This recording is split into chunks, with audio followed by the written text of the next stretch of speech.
some seeking adventure, some bound in chains, through battles waged and fought, through victory and pain, by test of their courage, our freedom was gained. In homage to those gone before us, the heroes of lands in the sun, we vow to join hands and to focus on building one Caribbean. Raise your voices high, sing of your Caribbean pride. Sing it loud and strong, feel our hearts beat as one. Celebrate in song as we rise to heights where we belong. Sound the victory drum for Caracom. Welcome, brothers, welcome, sisters, welcome to our program On Target. And as usual, as soon as we start this program, you can pick up your telephone and give us a call. The number to call is 442-0175. We never have a subject matter. We speak about anything: politics, religion, socio-economic issues, or any topical issue of the day, anything trending, but you can introduce your own subject matter. You see, we have a very good democratic system in our country.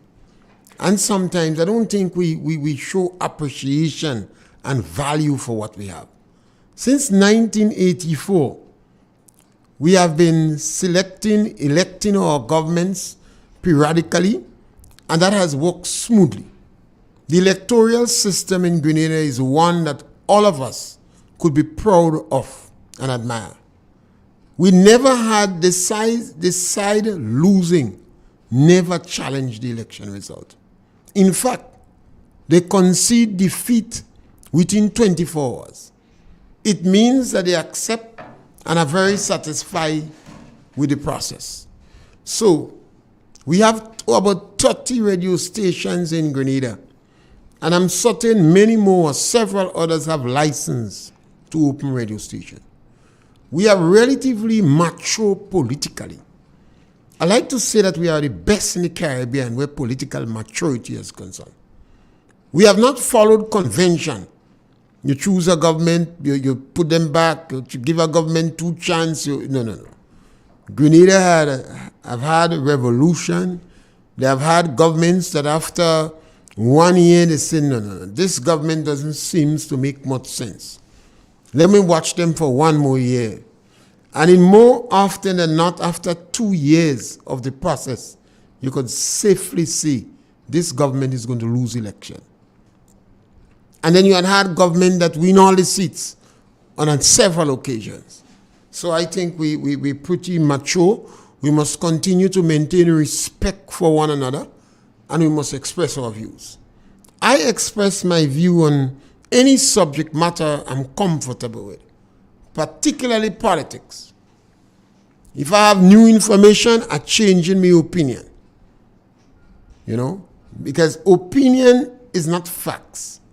Opinion sometimes is pregnant with prejudice. We have a caller on our line. Our caller, welcome. Hey, afternoon, Mr. Pierre. Yes, my brother. Mr. Pierre, I heard the political leader of NDC say that he's going to make all workers permanent.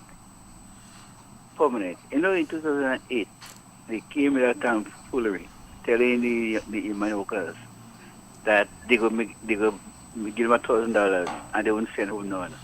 They came back with the same thing to fool the young people and tell them they're going to be permanent. When they say they're going to be permanent, what are you getting the money to make them permanent? That's the thing that we have to ask. You see, I always believe everybody in our country they have contract workers. They are contract workers. Government cannot employ everybody, right? It can make everybody permanent. So that's why you have to make employment right. So some people could self-employ, some people could do this. The only thing was they could give them give them like a loan. They could take a loan as the government doing with the young people. They go in and get a loan and they will open their own business. You will not find because there are people that working in, like say they may be as trainees. They may work in some farms. When the people there and they working, the government paying half and the company paying the other half. So you have to, why do you believe when people come up here, you have to ask them, question them, how with that? Where are you getting the where the money coming for you to make everybody permanent? So even the road workers, they make them permanent too. You know, it sounds good in the ears of people, but sometimes I see something that sounds good. It'll be difficult to do, to happen. So, Mr. Pierre, that's my thing this morning. Thank you, caller. Thank you very much. When statements like that are made, I think the trade union should disassociate themselves from it, because it is not possible. It either means that the people who say that have not had any counsel with the trade union movement. We have a caller on the line. Caller, welcome. Yeah, long time and good afternoon, good day, whatever. Welcome, my brother. Welcome. Yeah, first I'll start up on the agriculture, which is agriculture government farm road. Now, you know, Bulong, you know how much years now this bridge break going inside Bulong Road to come out in Lafayette. And it's time for the government, whosoever, it could be who come, who go, it's time for them to put up back this bridge across the river. Because I know long time my uncle used to drive under this road to go straight up in the Propagator and come back down. But now the road is collapsed, and maybe you too, you might even try, okay, like you go able to drive on that same road to go up in Bulong, which in Lafayette. And again, Mr. Pierre, maybe one day I will invite you or ask you to bring you go inside of Kyrie Trace, that is the road to Boston or by Zephyrin. It have two bridge collapse there. I spoke to Mr. Roland Bora at time. He never gave me back an answer. I spoke to them guys and the last election, they said that after election, they will be coming and look upon it and do something. But this show is getting too much difficulty because farmers have to jog down all the cocoa in a certain place for a transport to come and pick it up. Otherwise, farmers would not be selling the cocoa and other things. So I need the government to have a look, and maybe one day that I'll bring the media named to show them the condition of farm road, where the government and people say that they love agriculture. This is not loving agriculture, and they stick for agriculture and farming, you know. And I think I'll get Mr. Pierre. Don't get that upset. Now, they don't know government, and according to what work, like government works like maybe like from 7:30 or from 8 o'clock to 4:30. But when I see these things, they have to pack up all the government and the vehicle. You cannot have the Ministry of Agriculture van running 24/7 like a crazy dog or a crazy something. They have to pack up the van when the 4 o'clock come. Yeah, you know what I mean? So, well, I glad you mentioned that. You know, that's burning too much of diesel and die too much ups and down with the government vehicle. So how you see that, Mr. Pierre? All right, thank you, Chief. Thank you very much. And next thing again, you say how Mr. Dickon and the people name is too young. Give the young people a chance. And all those inside there, somebody make the retirement already, it's time for them to go. Now, I don't support politics or whatever, but if things come to talk about, I will talk about it. But if have people inside there, they make the time already, it's time for them to get out and give the young people a chance. Young people is for young people. And our next thing again, Mr. Pierre, I want you to call up on the association, tell them that we need a little bit more money for our products. We nutmeg and the cocoa. $1.60 a day is not enough. $3 a day for nutmeg is not enough. And my sympathy is going out to the Booker family of the burial of Matthew today, and I want to send out my condolences on to the cocoa boat because I used to work in the cocoa boat with my deceased uncle. So thank you, my brother. Thank you very much. Yeah, later. I always like you to punch, because if you punch too much, I can't react to none of them. You know, so sometimes just punch one and let me deal with it because you have a lot of points. One of them is the roads. I have maintained that Grenada have one of the best network of roads in the region. And perhaps I wouldn't be surprised if in the world. And as such, it is an expensive and costly thing to maintain road. I didn't hear about the Gut Road. I see that they're doing some serious work on the Gut Road. That trace you're speaking about, one of the problems we have is farmers. If farmers is not cultivating the land and the farmers tying the cow by the side of the road and blocking the drain, then it is a challenge. It is a challenge. Farmers have to prepare to, you have a road through your land. But when you're clearing the land, you would not clear the drain. And farmers are blocking the drain. I sometimes wonder if farmers are doing it purposely.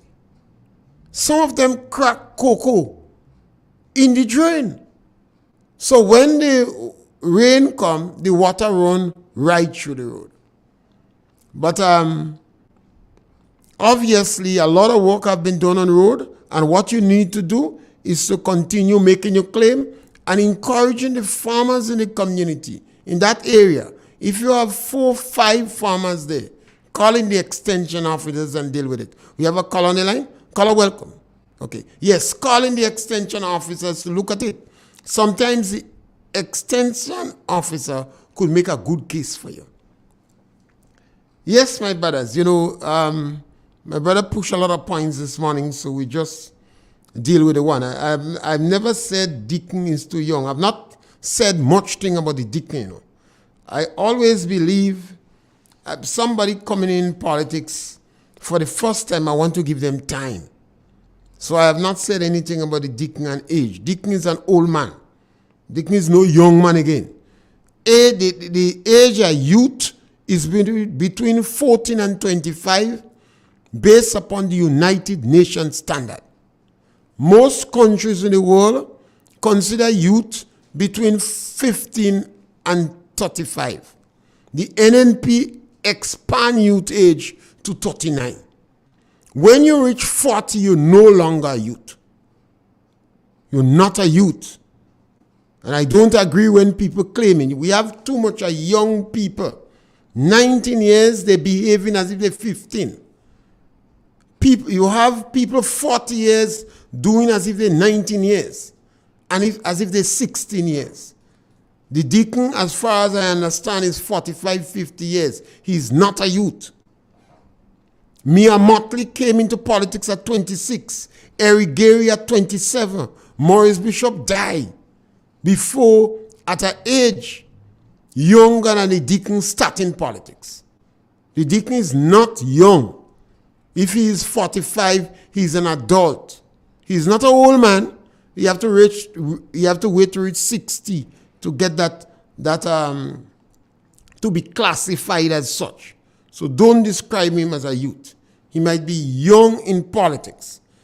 Nothing is wrong with his age. He might have the ability.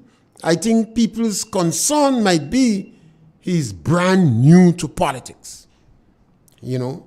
And let me make a parallel with the first question.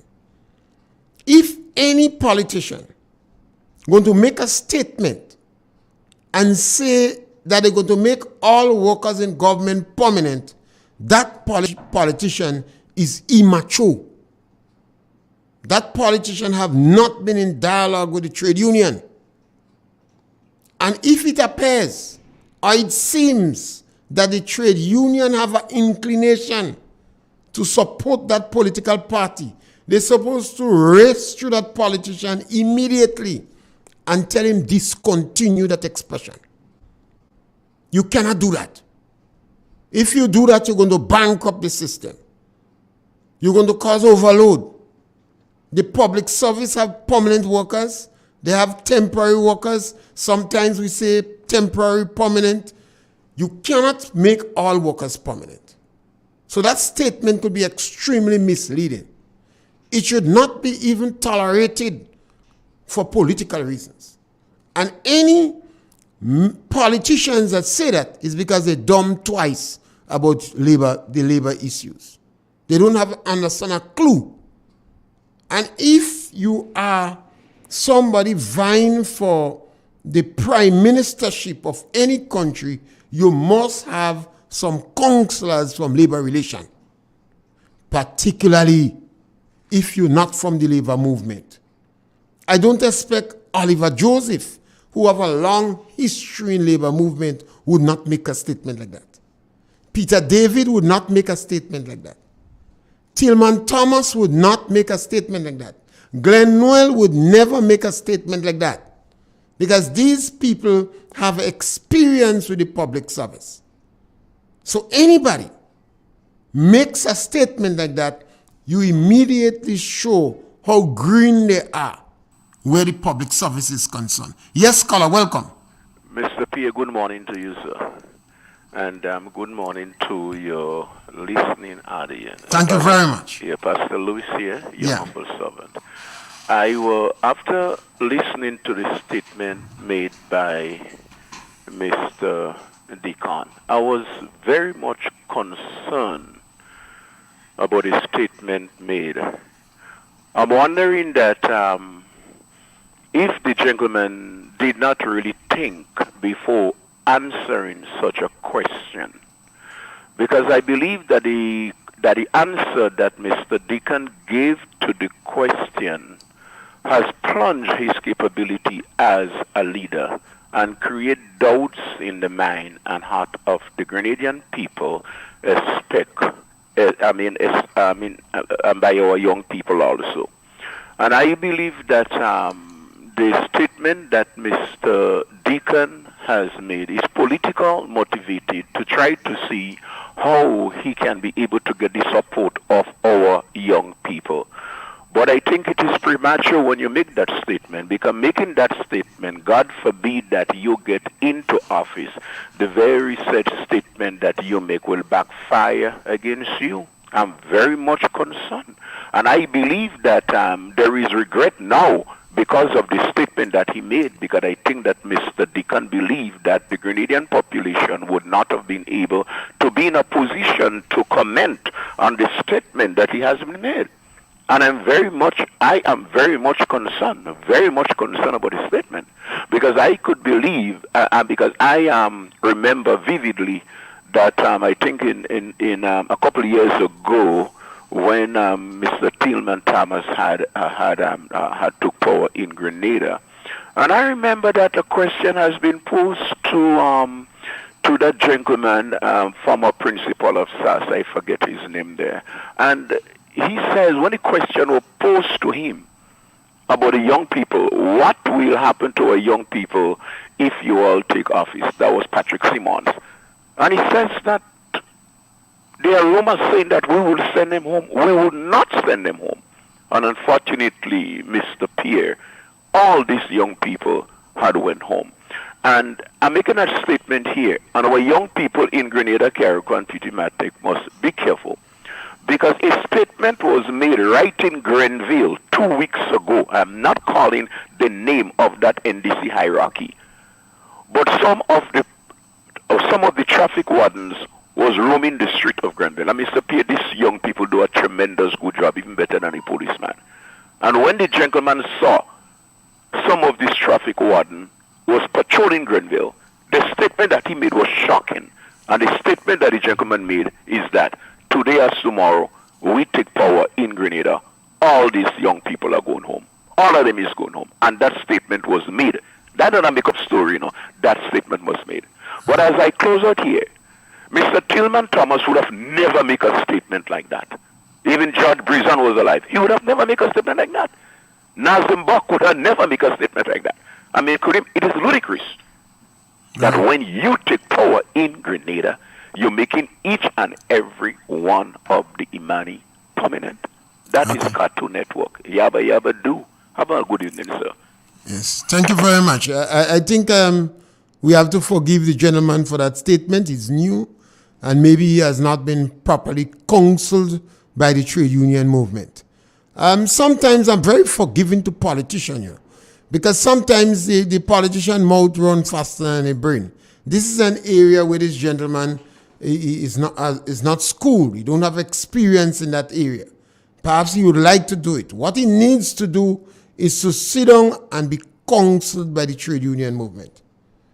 And there are some questions that you have to answer, and you can't be that specific.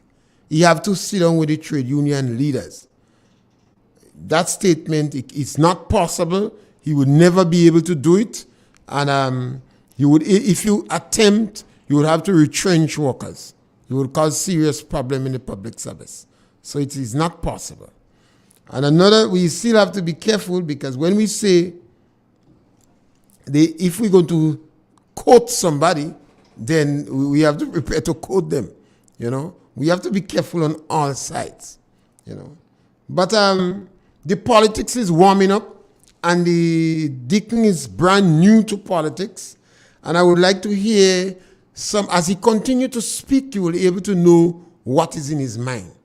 What he needs to do is to take counseling. He have to recognize that he is brand new to politics. I have never known him to be in the trade union movement.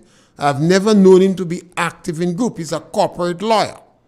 I said before, throughout the Caribbean, I've never heard of any successful corporate lawyer coming into politics. Normally, you have criminal lawyers come in because they tend to have more of a direct attachment with the ordinary man.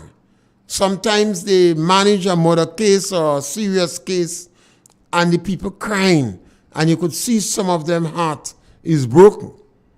So I think this is the reason why in the Caribbean, most of the lawyers that enter politics were criminal lawyers. Corporate lawyers tend a whole different breed of people, particularly a successful corporate lawyer. I would have liked to see some of the personalities who had the opportunity to talk to the Deacon, probe him, why you come in politics. It is interesting because if he was agitating or canvassing or working on behalf of a particular issue in the country, one could have understand why he come. But to come in politics, living a successful corporate practice, that is significant for me. And I am interested in knowing why. Why? I don't know. I heard someone say that you have a particular time. I don't know. But that would be my interest. And I've been waiting to hear him. I've only been getting tidbits of him on social media. So if you hear him, if he makes big speeches on financial issues, policies, ideology, you could cipher out the character. But as for now, he seems to be extremely guarded and making some statements in very safe hands. And even the journalists or the radio personalities that engage him seems to be of same political inking. So I think we have to wait along and see what goes. As the politics heat up, we might hear more of the Deacon. Yes, and you could give us a call. The number to call is 442-0715. 442-0715. And you could speak about that or any other subject matter.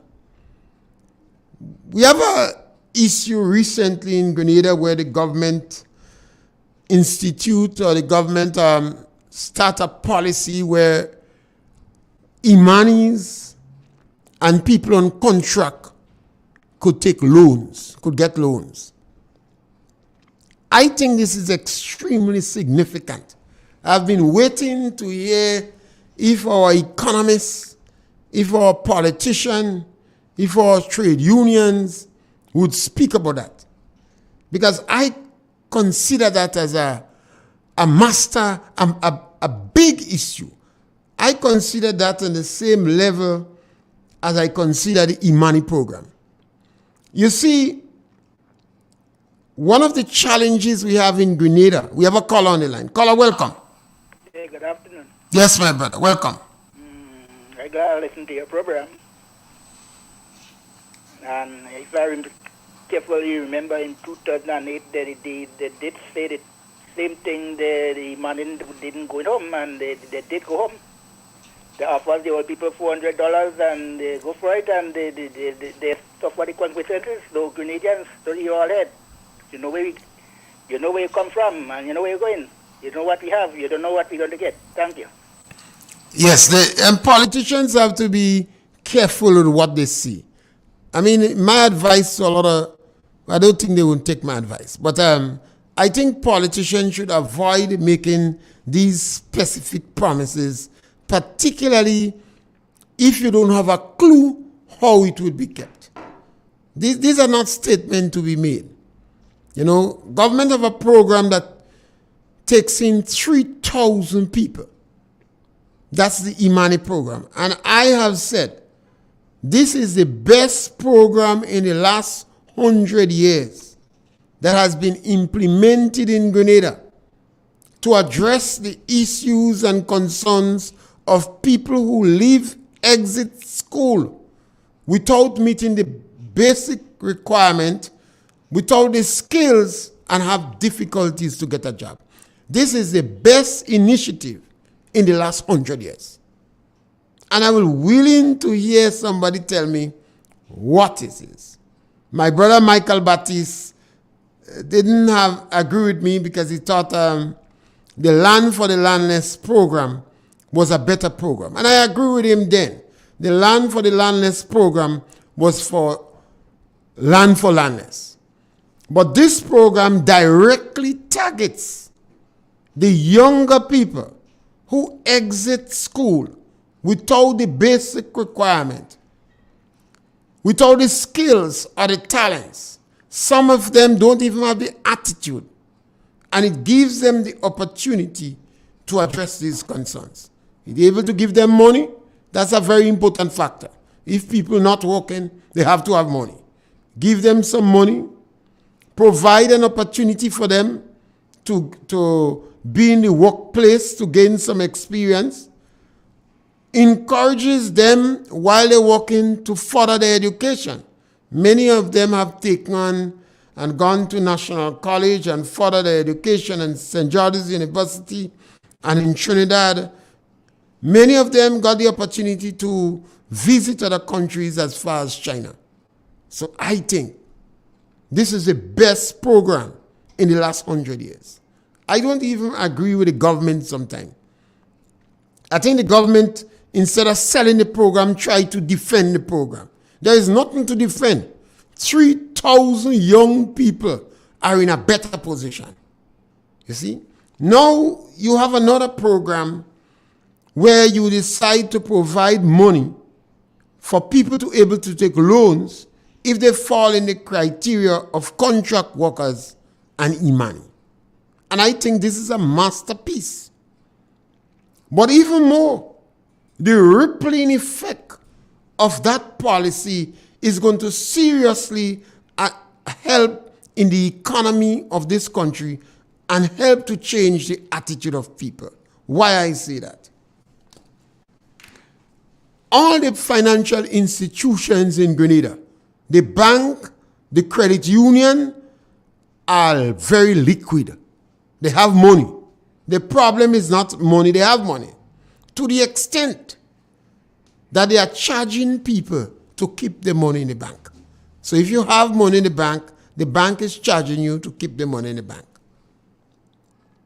But they are not readily lending money.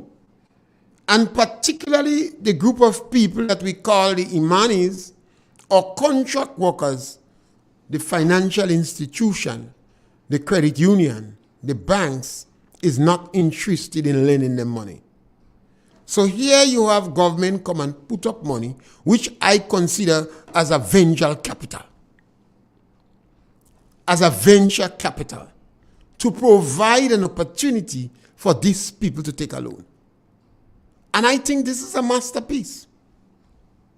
We, the ordinary people, homeowners, must look at this program and imitate it in their own families and provide venture capital for the children.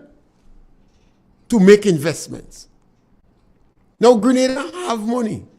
Why do I say that? Over the last 10 to 12 years, we double the amount of vehicles we have in the country. A number of young people are purchasing vehicles because it is easy to purchase a vehicle in our financial institution. We have a caller on the line. Caller, welcome. Punch. Good afternoon, Mr. Pierre. Thank you, sir. Mr. Pierre, I don't know how to start. Because I'm wondering, some people saying about the gentleman is green and he's new to politics and whatnot. I don't know if I could say that, or if I should say that. Because... Was he actively involved in any political party before? No. And I am not doubting that he's not green in the And party. if he is not in, But the point I'm making is, green or old, I find this statement is irresponsible. But if Green you... or old. Yeah, but... Green in politics, old in politics, young in politics. For you to tell the nation that when you come in power, you're going to make all Imani permanent. And you're going to stop all contract jobs. You have to be something that to be extra wrong. Because no government, if you follow back the NDC before, there was people that were many of the people, the Attorney General, when he was appointed, he was a contract. The salary was published. Ambassador's salary was published. Tell you how much you're getting and whatnot. All of them was on contract. Mr. Tillman said that when the government go, some of the personnel have to go. That was word coming from Mr. Tillman Thomas. He was so put in that, yes, there are people that are appointed politically. He said that. Some people get political appointment and they will have to go. So it touched me to understand how a man vying for the position of total manager, because he would be the political leader plus prime minister, to want to say that you're going to make all vacant position or all position in the prominent. Isn't that craziness, Mr. Pierre? Craziness. We know why some people are given contracts. And we know why some people cannot be, while they get paid from government posts. But you have to be paid differently. Because if you are a prominent worker of government, there are different conditions that you will be working under as compared to a person who is on a contract. Because you have to sign a contract. You sign that contract stating that you're working by the year. 1 year, this year contract, next year contract, or 2 years contract or whatnot, and what are your benefits in it? That's how contract is done as far as I know. So every contract will have a different benefit. In other words, I may get a contract, and the contract says $15 for 1 year, and with a possibility of renewing. But for you to say that you're going to make everybody permanent, that means you're not talking about contract again, you know. Something was wrong in the gentleman's statement. Did you hear this statement personally? Yes, I heard the question. I heard I saw it on television where the person asking the question and the answer he gave. Okay. And I'm saying something. I'm sure that gentleman have to come back. I will come back and say something. He cannot leave that statement like that. If you intend to be the political leader and prime minister, you cannot. I ain't talking about anything when they were saying about when they get in power, they will give $400. That is, you could consider that as a campaign strategy. But to tell the nation that you're going to make everybody that is working in government permanent, and remember, you know, those that are working in government know, when you become the prime minister, you have to employ almost twice them, you know, because there will be people that you offer a job, there are people that will be depending on you. And these people have to come in too. So these people are coming in, how you're going to make them permanent too? And you can't tell me that you won't bring in people. It will be a stupid government to campaign in election, win the election, and don't bring in personnel into the flock. And the personnel, you can't tell them that you're giving them contract again because you already said that all those you meet will be permanent. Yes, caller. Thank you. So that had to be craziness. Total craziness.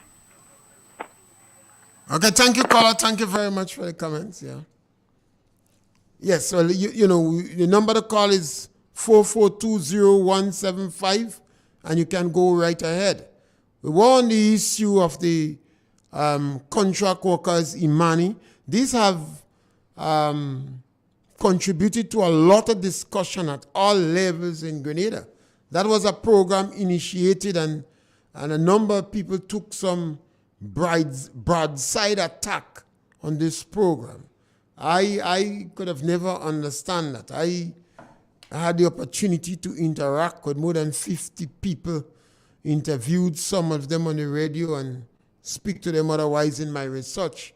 And I've not met one that was not comfortable or happy or satisfied with the opportunity provided by the Imani program. Caller Punch. So good morning. How are you? Great, man.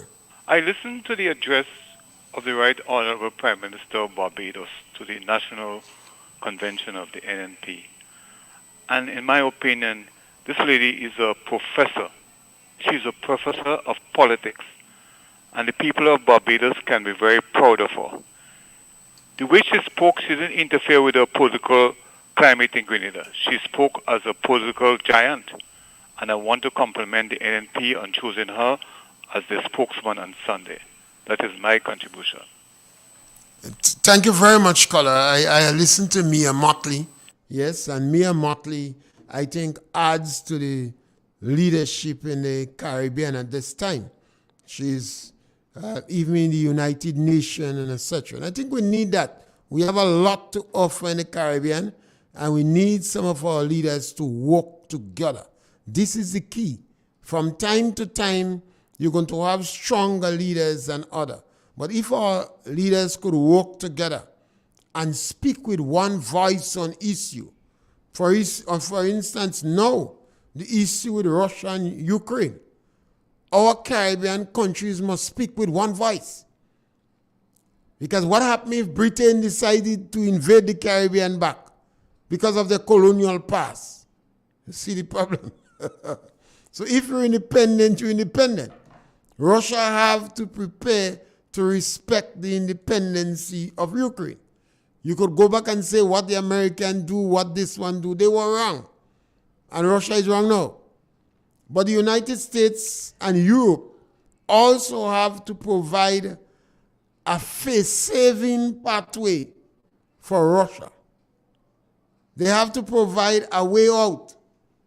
They cannot rub Russia's face in this dirt. They have to put pressure on Russia, but provide a face-saving way out for Russia. Because Russia is not Iran. You can humiliate Russia and rub their face in the dust. Russia is a nuclear power. The fact that Putin reminded them that was a sense of panic. Maybe he didn't expect the unity that was shown by Europe and America. And it was a sense of panic. And France rebutted that if it's only he that have nuclear power. We have a caller on the line. Caller, welcome. Oh, good morning, Mr. Pierre. Yes, caller, welcome. Oh, yes, sir. Thank you. Right. How is Andre doing? Great. Right. Now, I brought in because of what you said there with respect to our collective leadership handling world affairs. I don't know if you're a radio personality, so you should hear my call over a number of months and years. But my last call were to the leaders of the region to down the leadership and put a second in command and take up the portmanteau to struggle for peace, particularly with these large countries. I believe we have the capacity in the Caribbean to do much better than the leaders. And if we put ourselves at that position on the front line to struggle for peace, I think there will be more peace in the world because we, to me, are better thinkers, knowing that we're so small, so poor, but so safe. we could lend some of the things that we're doing here to transform these thinkers over there. Because to me, that's where the problem is, right? So I did make a call for our leaders, and with this, the matter with Ukraine. Now, we had one CARICOM leader who went to discuss with the president of Ukraine, and it should not have been him alone. It should be the whole leadership of the Caribbean sitting with the gentleman, right? It is too late, but this should be our role as small states to make peace for us and for the rest of the world. Okay? Yes. Have a good day, sir. Thank you very much. This is a very interesting comment. We must be a peaceful people, not only our political leaders. Our radio personalities on the radio must be advocating peace. We must show more respect when we're dealing with issues. We can't be advocating war. Yes, we know that politics is a polarizing issue and it's going to be contentious, etc. But we must always act peacefully. And if we continue to do that, and we start to advocate in the Caribbean, so the Caribbean act peacefully. If one leader goes to negotiate, the other leaders, he must be echoing the sentiments of the other leaders. And we must always try to work with consensus. Sometimes you have to refrigerate your differences and go forward with what is common. But it has to be a culture. And we have to be encouraging Caribbean people to work together. Our differences may not be much. We may have much more in common. But we seem to want to multiply 100-fold our differences rather than go with what is common among us. Even in our daily lives, even in our home, in the community, the differences we have with people sometimes is one or two things.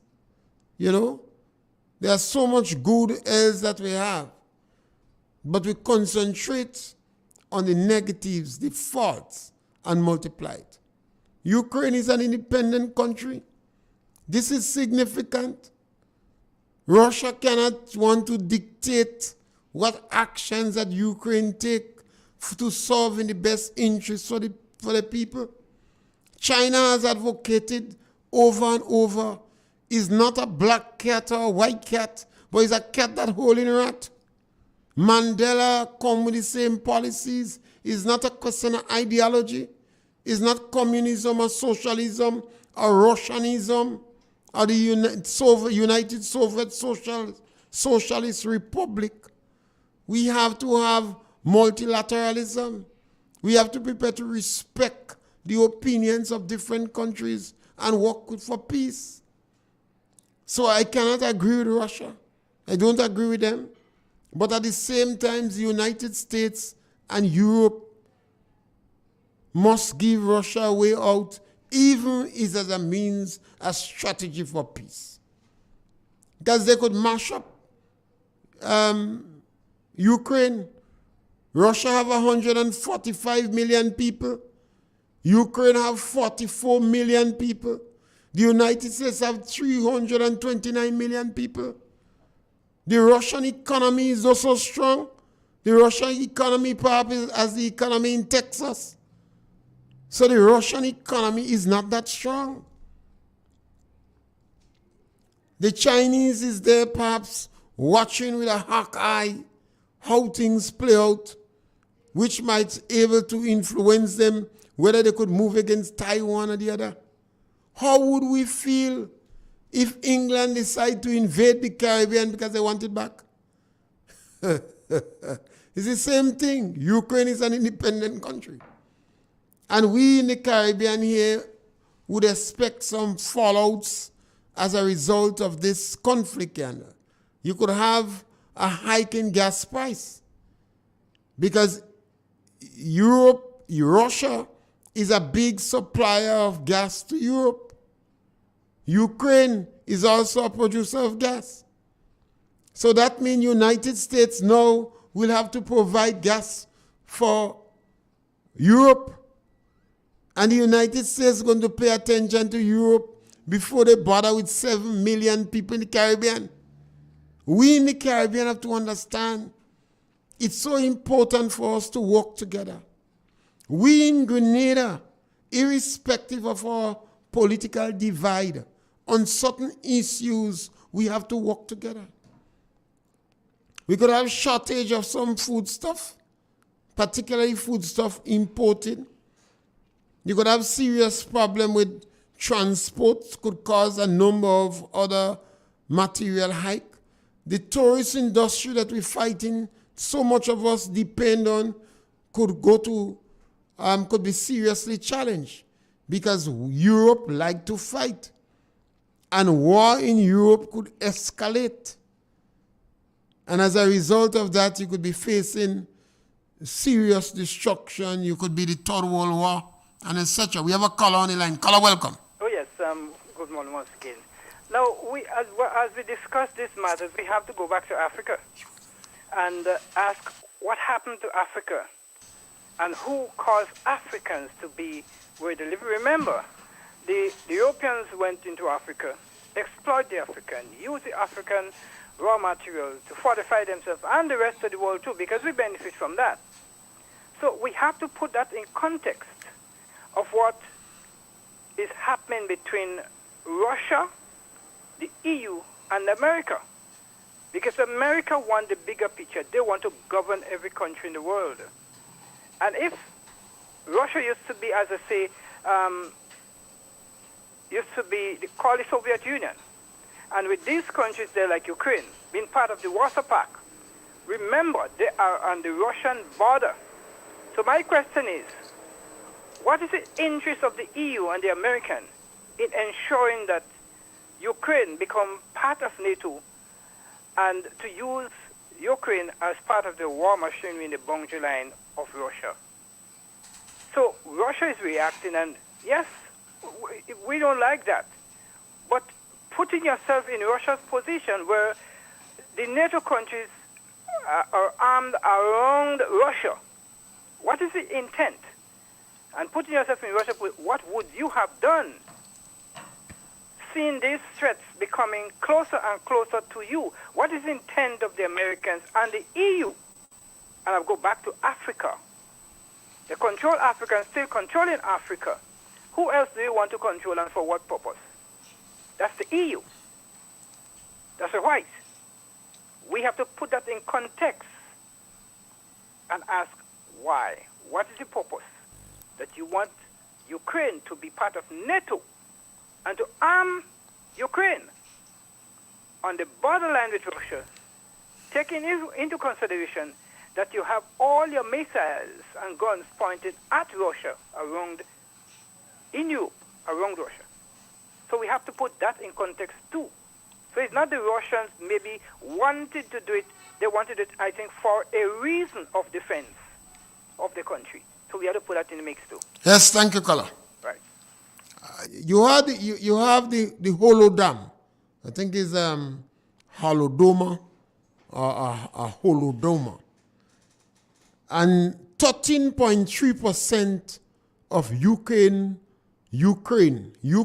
population starved between 1932 and 33. 13.5% of the population starved. People eat dogs. People eat grass. People eat the bark of trees. People cannibalize because they claim that Joseph Stalin starved Ukraine to repopulate them. The historians did not agree one way or the other. They had difference of view. Whether it was because of the whole Industrial Revolution or whether Joseph Stalin purposely starved the people of Ukraine so that he's going to repopulate them with Russians. This thing is going on quite a long time. They got their independence in 1991 after the Soviet Socialist Republic, the USSR, come to naught. Ukraine was one of the founding members of the USSR. It's an independent country. 44 million people. So Russia cannot say no because, well, I mean, they could. But what is the justification, the rationale to say because they're close to Europe, maybe Russia to join the EU and create peace all about the place? Just as we in the Caribbean fighting CARICOM. And CARICOM, when you go back and watch the history, is it might be a longer serving union than a lot of countries. You have CARICOM, you have the EU. Everybody trying to make trade deals. Obviously, Ukraine is the biggest country in the region after Russia. And they have oil too. And 44 million people, a significant population. Russia have 144 million. United States have 329 million. United States have a bigger economy. And as such, is one of the most powerful countries in the world. So they always forge relationship. And after World War I and World War II and the United Nations and etc. So we in the Caribbean, it's difficult for us because of historical and political perspective to back Russia because we were colonies. So Britain could say, no, we don't like how the Caribbean aligned to America, so we're going to invade the Caribbean again and put them back in as colonies. This is the issue, So I think you hope that they could call a ceasefire and some peace could come about. And I always believe that an olive branch have to be extended to Russia. You have to provide some face-saving mechanism for Russia. Otherwise, this war could escalate and could lead to the Third World War. You have a call on the line? Africa as a country, is nice to say everybody colonize Africa. Africa have one of the biggest population in the world. The continent of Africa has a bigger population than China. Africa have more gold, minerals, and precious resources than any other country in the world. Africa have the biggest population under 25 than any other country in the world. Japan is concerned about the population. The people not making children, so the population is not sustainable. Russia is concerned about the population. China have a problem, so much males in the population. Europe, white people could die out in the next 200-300 years because they have not been multiplying. Africa have the most amount of young people under 25. Every country in the world will have interest in Africa. The African man have to come together and unite. And perhaps we could start in Grenada. We in Grenada have to unite. We have to understand the bigger picture.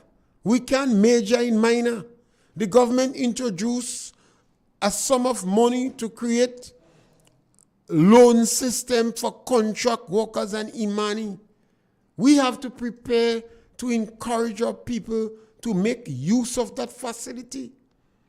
We have to encourage parents to create venture capital for the young people. You have children 16 years, 15 years exiting school.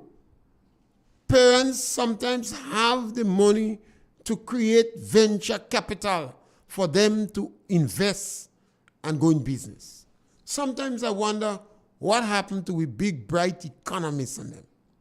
This initiative by the government is a masterpiece to provide money for Imanis and contract workers so that they can take loan and they can invest and they can buy a piece of land and they can build a house. This would have a serious rippling effect in the economy.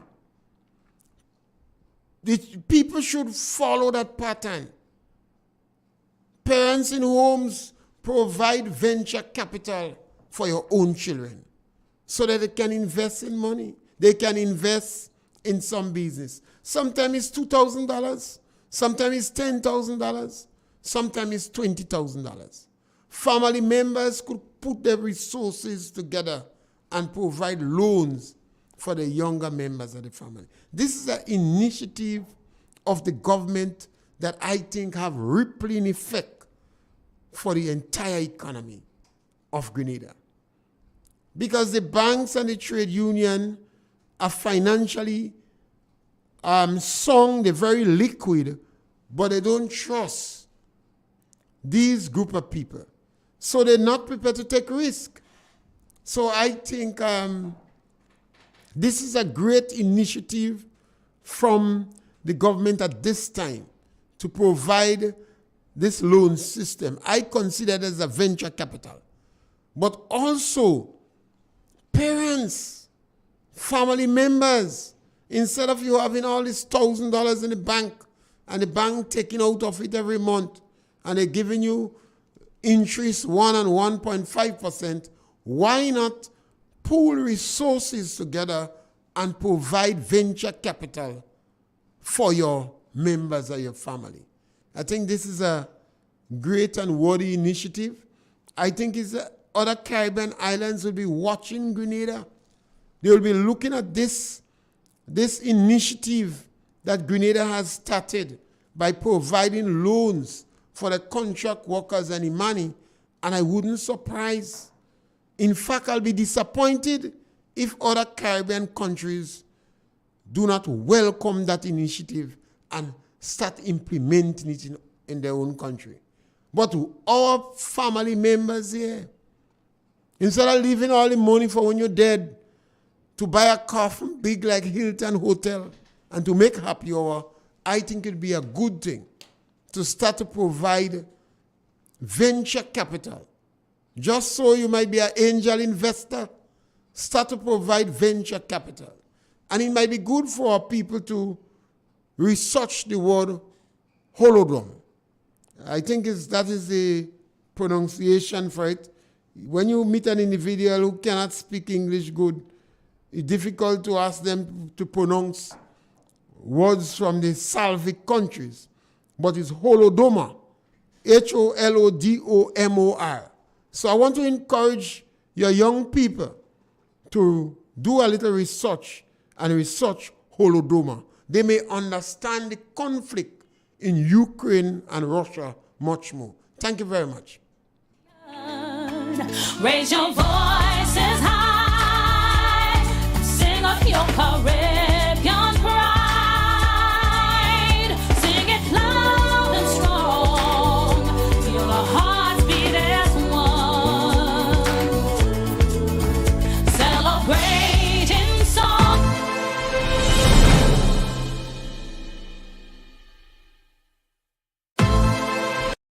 Tree drum.